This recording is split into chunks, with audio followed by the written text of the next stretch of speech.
Hello everyone, welcome back to my channel. Welcome to Just Save January.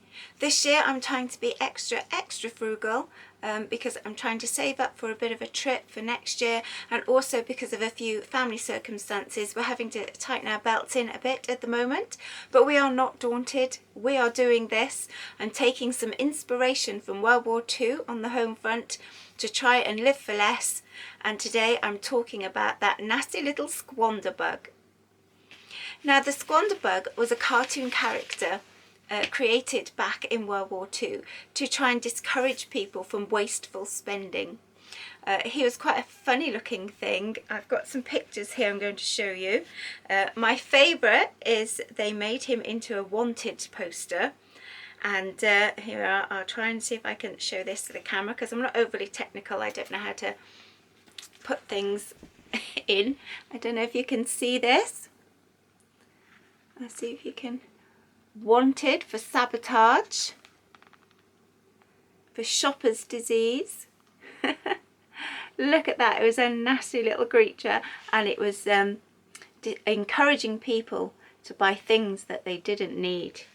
So it says here that he's usually found in the company of useless articles, has a tempting leer and a flattering manner. There you go. So I'm not great. There we are. And then he was also used in cartoons. And there is a cartoon here of a lady, but she's saying to her friend, I'm doing a bit of shopping this afternoon. And the Squander Bug goes, this is where I come in. And he's going, spend it here. The prices are fantastic. She's there going, I don't suppose it's worth half the money. And there we go. Don't take the Squander Bug shopping with you. I mean, I think I've thought that as well. It's not worth half the money as well. So yeah, the Squander Bug. Now, during the war, people were not encouraged to have excess spending. They were encouraged to only buy exactly what they needed. You just take your fair share. Don't take any excess. If you think you possibly won't need it, then don't even think about buying it. Whereas now, we are tempted everywhere we look to just buy more and more stuff.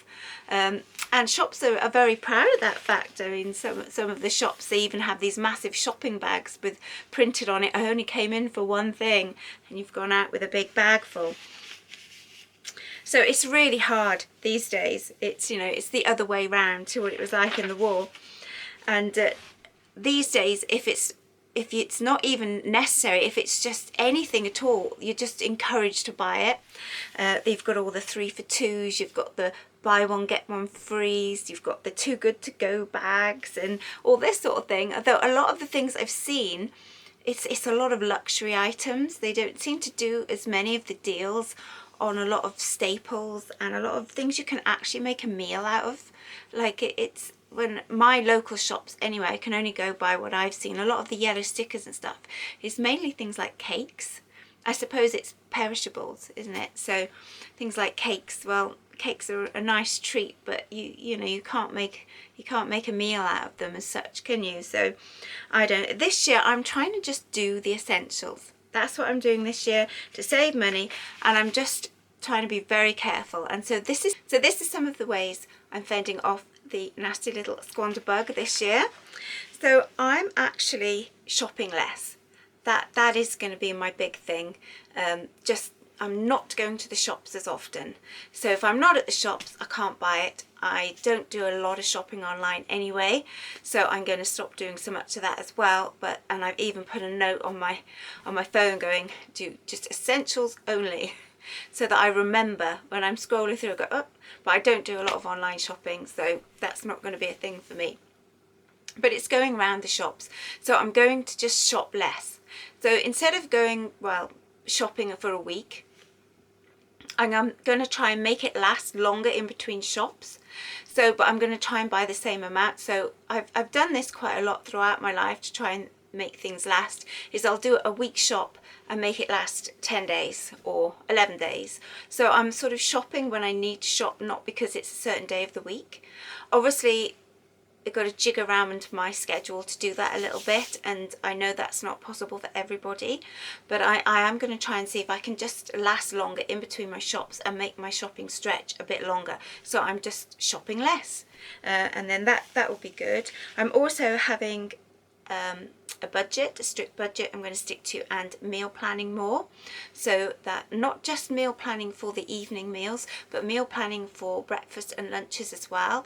A lot of times people forget about these, and you do have to factor that in as well. And whenever I see a lot of what people are eating, they only seem to be eating one meal a day. I'm thinking, you know, what are you eating for breakfast and for your lunches? And that doesn't seem to figure in your weekly shop a lot. I'm thinking, what are you doing? Have you got a canteen, or are you doing your weekly shop? That's great, and then you're spending an extra £100 on lunches every day. I don't get it sometimes. So I'm being really careful this year. I'm making sure that I budget for every meal and not just for the one meal a day, and extending my time. And if a product does catch my eye at the supermarket, I'm going to ask myself some questions. I'm going, well, do I really need it? Is it on my list? Will it actually save me money? Can I swap it for something else? For example, say if the vegetable burgers were on offer this week, and I think, oh, vegetable burgers, can I use them instead of, say, the sausages that I was going to use? Are they cheaper than the sausages? Can I buy them instead of not as well as, and do it that way as well? Obviously we probably have the odd treat, or else, you know, you can get a bit disheartened with things, but that is going to be a treat and not staples. I'm also being careful of stockpiling a little bit too much as well. That in the past I've been caught out a little bit, where people seem very keen on a product and you think, oh, well, it's on offer, I'm going to buy quite a bit of it, and then they go off it, or else they go on a health kick, or else they think, I'm drinking way too much coffee, I'm going to cut down, and you're left with jars and jars of coffee in the cupboard. And it's all got a use by date. I mean, occasionally some things will last longer than others, but time goes so quick, and suddenly it's about, you know, 4 years down the line and you've got all this mouldy coffee in your cupboard, this sort of thing.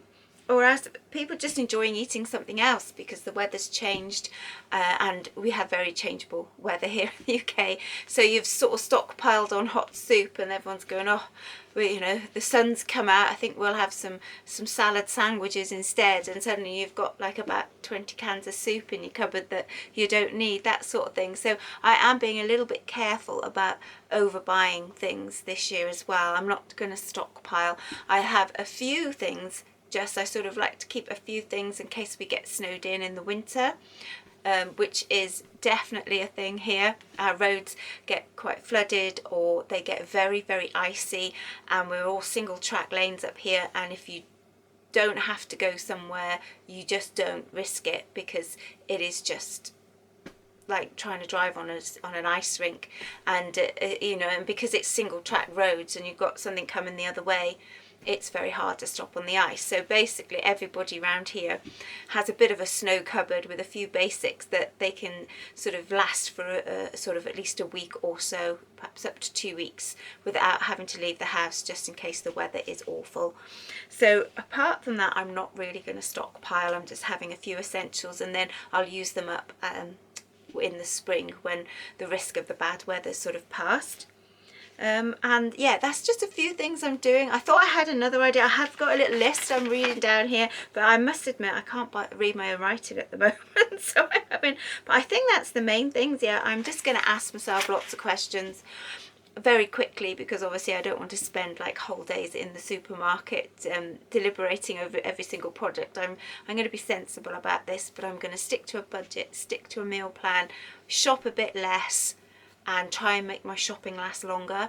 I'm getting towards the end of things now in the cupboards, but I am going to try and last a few more days and use up everything that needs to be used up. Because the thing is, if you've got things that need to be used up and then you go shopping, I don't know if I'm the only one that does this, but my family seem to always like the new products, and then the old stuff doesn't get used. It's like, oh, we've got this now, so we won't eat up the salad, or we've got like a nice brand new cauliflower, looks great, we won't use up the carrots, and then the carrots go mouldy, or the salad goes off because they're busy eating the fresher stuff. And I don't know, that seems to be a bit of a flaw sometimes. So I try and use up everything, before I go shopping, and then you've only got the fresh stuff, the new stuff to use, and the old stuff's not wasted.